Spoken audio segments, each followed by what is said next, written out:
Minute আমার মতো বর এ ভূভারত খুঁজলে তোমরা পাবে না। আমার এই 40 বছর বিবাহ বার্ষিকীতে আমার পকেট ফেটে পর্দা ফাই হয়ে যাচ্ছে, কিন্তু আমার মুখের হাসি কমছে না, নাচন কদন কমছে না। আচ্ছা বাবা, ভুললে কিন্তু চলবে না, এই সব কিছুতে কিন্তু পর্ণার অনেক বড় ভূমিকা আছে। আরে জানি ও একটা জল বিচুটি মেয়ে, কিন্তু আমার নাম অখিলেশ দত্ত। এই ব্যাপারে কবি কি বলেছেন? কি? বাঁশ বনে বসে রাজা হাসে, হা হা হা, সময় শুকিয়ে যাবে দগদগে ঘা।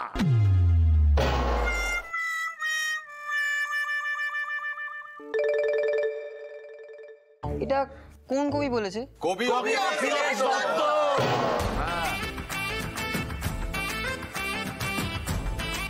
জেঠু শোন না, সকাল দিয়ে অনেক কাজ করেছি, আমাদের কিন্তু শুধু বিয়ের ভোজে হবে না। হ্যাঁ জেঠু বলছি আমাদের তো এক্সট্রা কিছু পাও না।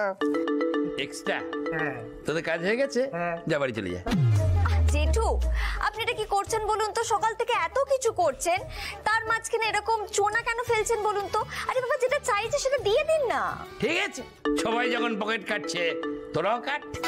আমার পয়সায় ভোজ হচ্ছে, আমার পয়সায় নাচন কদন হচ্ছে, এটাও হবে। বন্ধু, আমি বিকেলে কি পরবো? তুমি আমাকে ভালো করে সাজিয়ে দেবে তো? নিশ্চয়ই সোনা, আমি তো নিজে তোমাকে সাজিয়ে দেবো, আর তুমি কি পরবে সেটা আমি রেডি করে রেখেছি। আমারও ঠিক তাই। কি পড়বি রে? বলবো কেন, দেখতে হবে। এই দিদি, তোর ফোন এসছে না? ও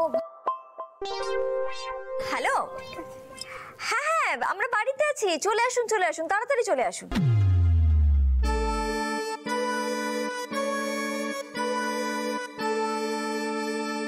আবার কাকে নেমন্তন্ন করলে পান্না? সুইট 16 স্পাইর মেয়েদের।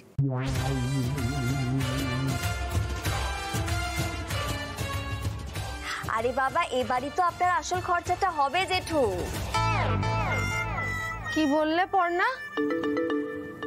পা? পা নয়, স্পা। স্পা, আপনাদেরকে স্পা করাতে আসবে। দাঁড়াও, এইসব করে কি হবে আমি একটু শুনি। আহা মা, আরাম হবে, রিল্যাক্স থাকবে।